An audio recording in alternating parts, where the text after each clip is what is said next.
காலையில் இன்னைக்கு மீன் வாங்கியாச்சு. இன்னைக்கு என்ன மீன் வாங்கியிருக்கோம்னு பார்த்தீங்கன்னா சாலை மீன் வாங்கியிருக்கோம்.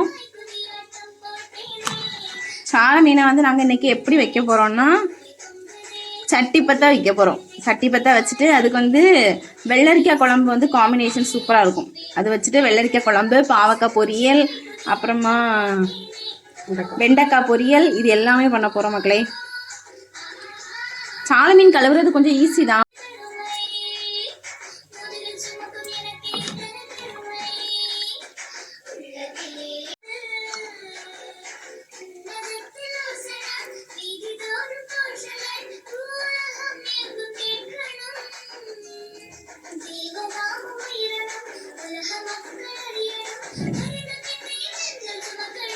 அவ்வளோதான் மக்களே. இந்த வீடியோ பிடிச்சிருந்தா மறக்காமல் நம்ம சேனலை சப்ஸ்கிரைப் பண்ணிடுங்க. அப்புறம் இந்த வீடியோக்கும் ஒரு லைக் கொடுத்துருங்க. தேங்க்யூ.